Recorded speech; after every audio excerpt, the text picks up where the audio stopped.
Hi everyone, Heather here with astrologywithheather.com, and I am back with another special video. And today we're going to be discussing one of my favorite topics, which is electional astrology. And so what is electional astrology? No, it's not the astrology of the elections. Electional astrology actually refers to the art of choosing the best timing to initiate important events in your life. And so electional astrology is utilized to find the best astrological and planetary alignments to create essentially what would be a birth chart for whatever it is that you're initiating or moving forward with in any aspect of your life. And so you can create a birth chart specifically intended to ensure success in whatever it is that you're trying to accomplish. And so you could use this for anything from a business launch to, a book launch, or initiating a really important conversation, entering into a contract or an agreement, making an important purchase, finding a time to embark on some sort of important travel plans. People use electional astrologies to plan weddings, to plan important events and celebrations, for important talks that you might want to give. There are so many different things that you can do with electional astrology. It just depends on what your personal goals are and what's most important to you. And so in this video, I'm going to outline step by step my personal process for electional astrology as if I was looking at it for myself or for a client, so that way you can understand maybe how to start working with this a little bit more in your own life. And this is the process that I also used in my summer electional astrology guide, where I've already done all of the work for you and I've created a calendar that is an at-a-glance calendar with the best and worst days for each month of the summer, June, July, and August, along with a written guide and specific timing and specific electional charts for the best electional days, so you can utilize those charts, so you can utilize that as your birth chart for the event, for the thing that you want to set in motion to make sure that you guys are going to be the most successful in anything that you want to do for this summer. And so you can find the link to that electional summer guide down in the description below if that's something that you're interested in. But in this video, I'm going to teach you a little bit about how to kind of look at this for yourself. And that electional guide can actually be helpful in addition to this video, because you'll have things narrowed down quite a bit, and then you can play with it and tweak it to your advantage on a more personal level using the information in this video. All right, and so let's kind of get started with this. And so when I am doing an electional chart for somebody, first thing I want to do is look at their own personal goals and what they're trying to accomplish and what the event actually is. And so let's say that we're looking at a business launch for somebody. We're going to want to first look at what's going on in their chart based on the transits to their chart. At least this is what I do. And so I should preface this by saying that every astrologer has their own sort of variation of techniques that they use for electional astrology. Some astrologers use only modern techniques. Some of them use only traditional, maybe Hellenistic or some other form of astrology for their techniques. Some astrologers use a combination, which is what I do. I use predominantly modern Western astrological techniques with a few Hellenistic techniques sprinkled in there. I found this to work best for me. And so it really depends on the astrologer and which techniques they're going to be using. There's going to be a lot of overlap in the techniques that different astrologers do use to narrow down the best electional charts, dates, times, all of that. But the main difference is going to be the level of importance they place on different variations or different components to creating a good electional chart. And so that's the main thing that's going to differ. People might use slightly different techniques. There are certain techniques that I use that I know other astrologers, especially maybe more traditional types of astrologers, might not utilize, but I've utilized them for several years and I found them to be very helpful. So I incorporate them into my process. And so that's what we're going to be talking about here. My personal process, which is not the same as the personal process for electional astrology for every single astrologer out there. So there could be some astrologers watching this saying, hey, I don't do it that way. Or maybe saying, hey, I've never thought about that. Maybe I'll try that. Or maybe saying, you're wrong, my way is right. In which case, I might roll my eyes at that a little bit, because I don't think anyone's way is the only right way, including my own. And so just kind of keep that in mind. There might be some things that work better for you, or there might be some things that you've used or heard of in the past that I might not even be talking about here, because I don't use every single technique. All right, so I'm going to take you through how I would do this step by step. And so the very first thing I would do is to determine important personal transits. And so what I would want to look at here is the transits in the sky to your personal chart. And I'd specifically be looking at things that might impact the intention or the specific thing that you are trying to initiate.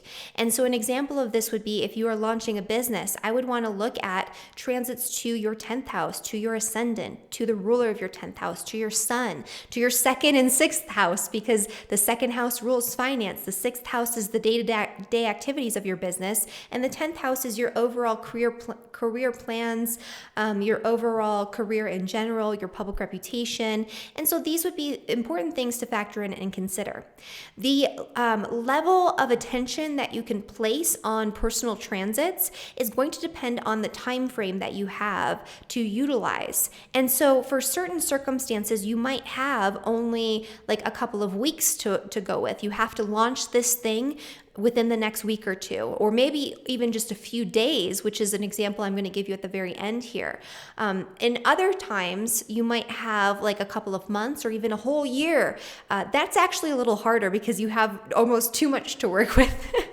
And so it's kind of like, oh my goodness, this can be overwhelming. I prefer when there's a little bit more of a narrow time frame, because it gives you sort of a focus. But not too narrow, because when it's too narrow, you have less to work with.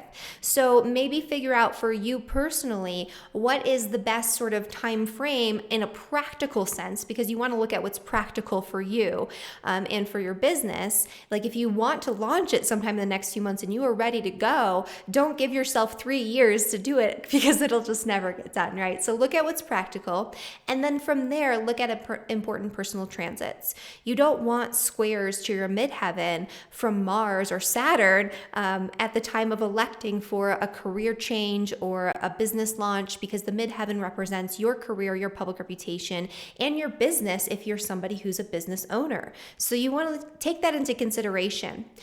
Your ascendant is always something for most things that you want to take into consideration as well. Your ascendant is your goals, your orientation, the way people perceive you personally. And so maybe you don't want that energy to be debilitated again by a square from Saturn or a square from Pluto, or maybe you have Mars right on your ascendant and it's going to make you come across as a little bit more harsh or severe in some way. If it's an athletic competition, maybe you do want Mars on your ascendant, right? Because Mars, or the ascendant, is the physical body, and Mars is movement and physical activity. So it really depends on what you're going for. With that Mars on the ascendant example, you would also want that to be well aspected, just as a side note, so it's not accidents, it's you just being physically motivated and strong and energized. But these things really depend on what it is that you're doing. So you want to consider what it is you're doing and how the transits can either help or hinder your goals for this election. That's the first thing that you're going to look at if you do this in the same way that I do this, at least. The second thing you want to consider, so you want to look at the general planetary aspects once you've narrowed down a time frame. So maybe you found a time frame of a couple of weeks or even like a month where you have Jupiter in a really nice trine with your sun. And so you feel like this is a time where you can ensure greater success for anything that you want to achieve. Maybe the sun is the ruler of your midheaven, and so you see this as a double sort of whammy in terms of positive energy for your business launch, if that's what you're going for.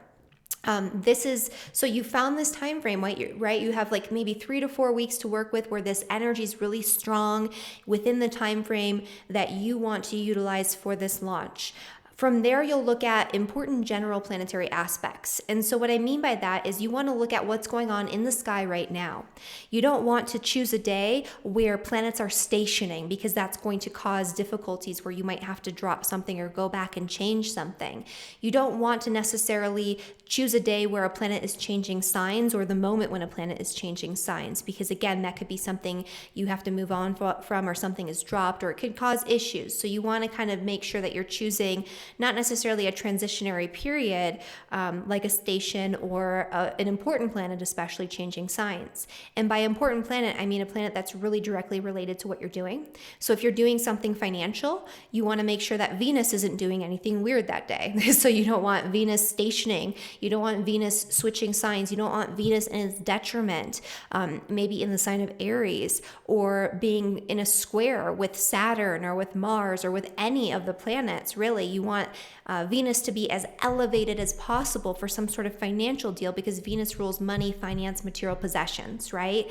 And so if you can find a day that aligns in that way, where you're going to have these good financial prospects, because Venus in the sky for that election will be elevated or favored in some way. So maybe you have Venus in Taurus for the election, and Venus is in a really nice trine with Jupiter, which is currently in Capricorn, and that's the day that you want to do this big financial move, or you want to launch your business to create as much income as possible. Or maybe your business is related to beauty or artwork, or something along those lines with Venus, like these Venusian types of energies. Maybe it's a business centered around relationships and connections, or maybe it's a business partnership. And so you find this day that Venus is looking really nice, or this time frame, because it's not just that day. If you can get it on that day when it's exact, great. But we have more steps to go through here. So you find this time frame, maybe about a week or so, where that Venus trine to Jupiter is present in the sky and is strong enough to be impactful. And then you go on to the next step. All right. And so the next step is timing with the moon. So this is what I would look at next, because from there you only have a small set of days, right? Let's say we have maybe 1 week, maybe 10 days maximum to work with for this Venus trine to Jupiter that we want to use. Within this bigger time frame where you have positive aspects to your birth chart. From there, you're going to want to look at what the moon is doing. You can look at things like the sign the moon is in, and I have a free electional planning guide that looks at planning by the moon that I send out to all of my newsletter subscribers. If you're not a subscriber to my newsletter, you can get that as a part of my electional summer guide, and or you can just email me, or actually don't email me. I don't want everyone emailing me about that. Subscribe to my newsletter, and I'll send it out again or something along those lines. But I do have a guide for planning with the moon that I give out to people for free periodically for a variety of reasons. And so you can kind of look at the moon sign and what that represents and what that moon phase might be good for as well. You want a waxing moon for anything that you want to grow and that you want to continue to expand on. So something like launching a business, and you want that business to grow and get bigger, right? You want it to expand. For a waning, you want to use a waning moon for anything you want to cut out of your life or get rid of or reduce in some way. And so an example of that would be paying off a debt. Maybe you need to let go of an employee, something along those lines. If there's something that you want to wrap up, finish, bring to completion, or let go of, that waning moon is going to be a better time for that. So looking at the moon phases can also be helpful in adding to your intention. But if you only have that small time frame, you might not be able to do that, and that's okay. That's just an added component that can really help to give a little extra boost to whatever it is you're trying to accomplish. The other thing you want to look at are the aspects that the moon is making while it's in the sign that you've chosen for your election. And so the main thing I always look at is that you want the last aspect the moon makes before it goes void of course and moves on to the next sign. You want that to be a positive aspect, if at all possible. And so the reason for this is because the last aspect the moon makes in the sign that it's in before it moves into the next sign, that indicates the outcome or the results from whatever action you're initiating during that time period. And I found this to be very helpful and very useful, and it tends to hold true when I ignore it and just go for the lunar aspects in the moment, and I ignore that last final aspect the moon's going to make. It usually doesn't work out in the way that I would want it to. And so I've learned to definitely pay attention to that. And so during certain periods of time, certain signs are going to have those positive aspects and certain signs will not. And so you're going to want to look at that. You're also going to want to look at the aspects the moon's making during the time of the election, because sometimes that's all you really get to choose in terms of like the day, and all of that are the lunar phases, the lunar positions in the signs, the lunar aspects, because maybe you only have a week to work with or something along those lines. And so you have to kind of do what you can with whatever you have available to you.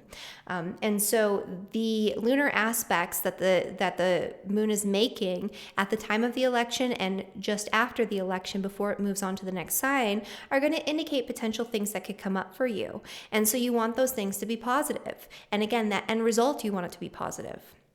The final thing you want to look at with the moon is you want to really make sure that you're not initiating action during a void of course moon phase.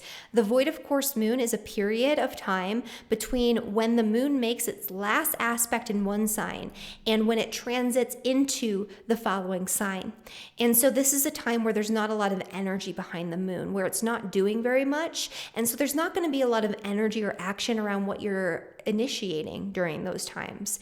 And I've found time and time again that things that are initiated during the void of course moon, big and small, they tend to fizzle out. And so you want to avoid those periods. And there are plenty of lunar calendars that can show you when the void of course moon periods are happening, including the calendar that's included with my summer electional guide. And so that's something to definitely consider when you're planning some sort of timing. All right, and then the next thing you want to look at here, selecting the ascendant sign and the house placements.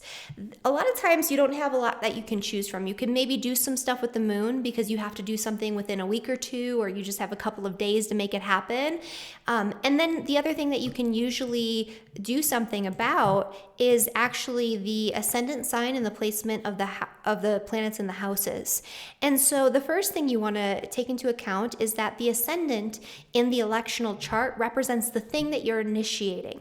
And so everything else is similar to the birth chart in that all of the houses represent what they normally represent, but they represent it not in respect to you. They represent these topics and themes in respect to the thing that you are initiating, which would be which would show up in the first house and with the ascendant. And so it's nice to connect the ascendant energy to the thing that you're initiating. So if you're initiating maybe an educational pursuit or travel plans, using something involving an ascendant in Gemini or an ascendant in Sagittarius, or maybe putting Mercury or Jupiter, especially if it's elevated or nicely aspected in the first house, those can all be really great things to do.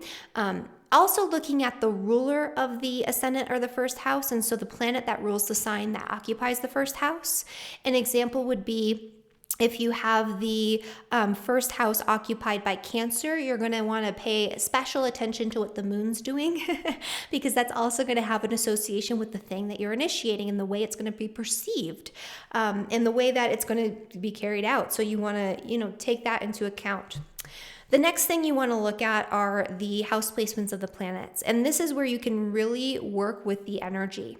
If you have really challenging energy with a certain planet and there's just nothing you can do about it, you can mitigate that energy somewhat by aligning that planet in a trine or a sextile or in a positive aspect with one of the angles in the electional chart. The angles being the ascendant, the descendant, the midheaven, or the IC.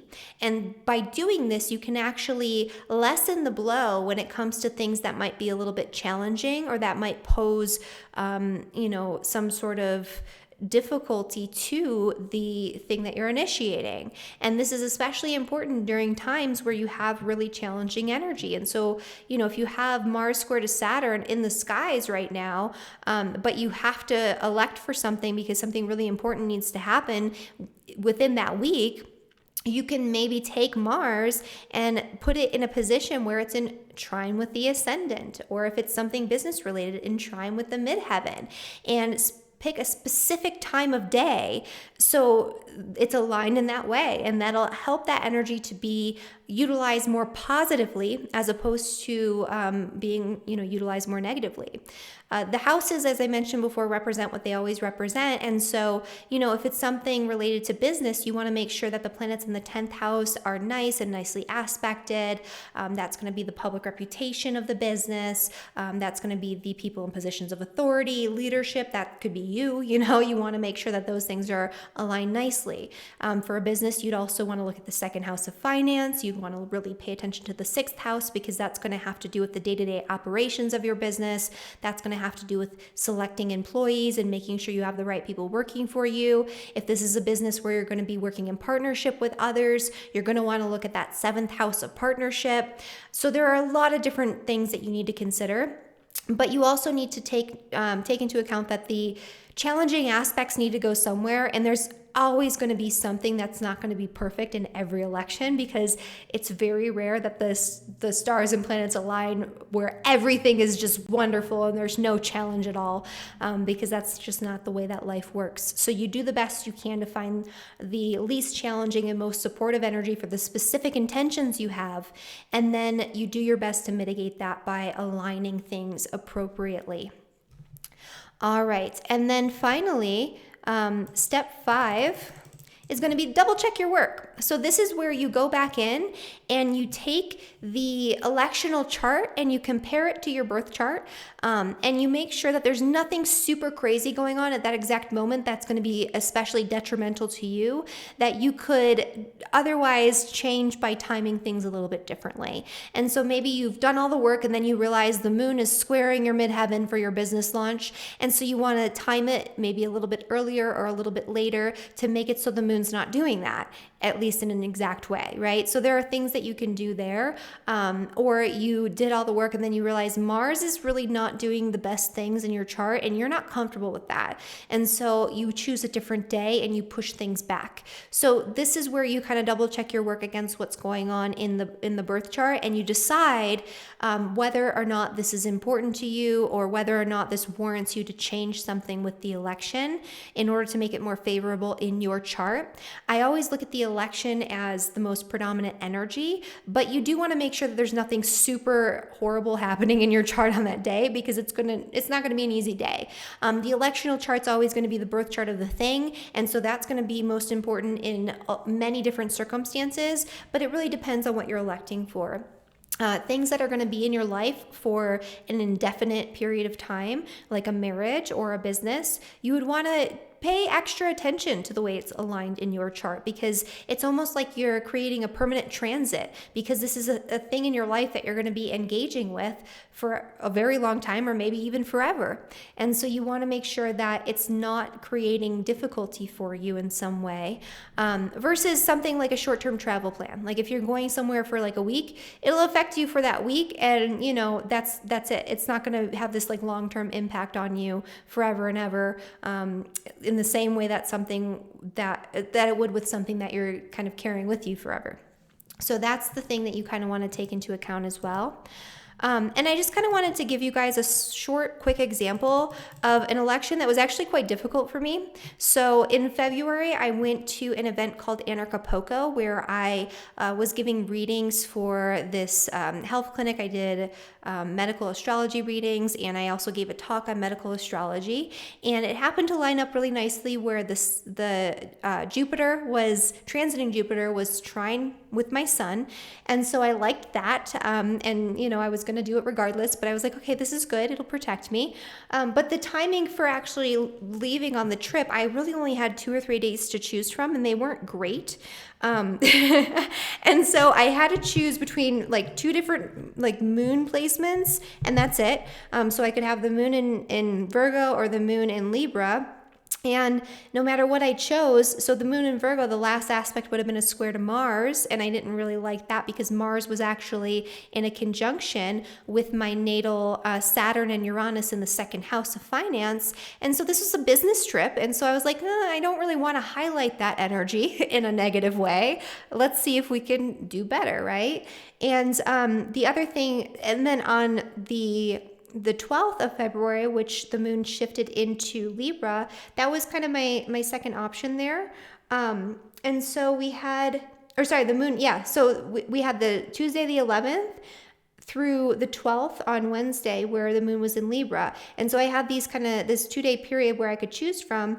And the moon was actually not making the most positive aspects, during a lot of this time here, but the last aspect it made before it moved into the sign of Scorpio was actually a sextile to Mars. And so I had this period Tuesday, Wednesday, or Thursday that I could choose from, where the last aspect was a positive one and the end results were likely to be positive. And I really only had those days to choose from anyway. The only thing I could have changed based on my personal travel plans and what was available to me would have been doing it on Tuesday before the moon moved into Libra. So this is the chart for the leaving. And so when you're leaving for a trip, the consensus is that the chart for the trip happens at the moment that you sort of lock the door and, leave your home. And so that's when the trip officially begins. It's not when you fly out or something like that. And I've started using that as the election when I started taking a lot more road trips because it's a little less clear. It's not like, oh, I'm flying out or something like that. I have this appointment. It's kind of like I'm leaving at a certain time. And so I like the election of, you turn your key and then you leave, and that's when the election is for. So I also didn't have a lot of time for when we would leave because the airport was an hour away. We're not super wealthy and just spending money throwing it around. So I didn't want to leave a day or two early and get a hotel, even though it's only an hour away, just to have a better election or whatever. So we had a few hours to choose from, but I happened to be able to do a couple of things, even though I wasn't super happy with certain things that were going on in this election, especially Mars sitting on my Saturn, and the moon, the moon was actually making a sextile to Mars during that time period. But I chose a specific election for a reason. And so I chose 2:10 a.m., even though I had to leave an hour and a half earlier than we needed to get to the airport, because the moon was actually in a really nice sextile to my ascendant and a really nice trine to my descendant, which is really great for interpersonal connections. I love that the ascendant was in Sagittarius. I didn't even, plan for that one necessarily. It's just what was available to me. I could do a Sagittarius. I could do a Scorpio, or I could have done a Capricorn, which I didn't want to do because the ruler of that would have been Saturn, and there's some afflictions going on here, especially with Pluto. So I wanted to do something a little bit better. So I put the ascendant in the sign of Sagittarius. And in addition to having the moon in a really nice sextile with the ascendant and trine with the descendant, this actually puts Venus in a really nice trine with the ascendant as well, and in a nice sextile with the descendant. And so this is great for relationships and connections. And, in general, I just felt a lot better about it because the ascendant and descendant were so well supported. So I thought that things would go a lot more smoothly. And this is, again, really great for having fun with Venus in the 5th house, enjoying myself, making great connections. And I made some really awesome connections there. The other thing that I liked about this time is that it puts Jupiter, which is the great benefic, in my 2nd house of finance, in a really nice trine with the midheaven in Virgo. And I liked this because it's a business trip. And so it indicates that, things will grow and flourish and be prosperous as a result of this business trip. And, everything went really well, honestly. The one thing I was a little concerned about was at home, my pets and all of that. I couldn't really get this Uranus out of the 6th house without doing a bunch of things that I didn't like. But that all went really well and really smoothly. And even this Neptune energy here in my 4th house in the conjunction with Mercury, which, you know, could potentially be some sort of issues at home while I'm gone. It was in a really nice sextile at that time with Jupiter, so I felt comfortable with that. And so this is the election that I used because I didn't have a lot to choose from. But you can see here, I like this example because even though I only had a few hours within a very specific day, I had to choose whatever flight was cheapest. And so I couldn't leave, you know, at any random time that I wanted. And I was still able to take things that, to do things that could enhance the chart and make things much more favorable than they normally would be. The travel went so smoothly. The trip went so smoothly. It was a really wonderful trip. And the alignments in my birth chart, I think, helped support that as well.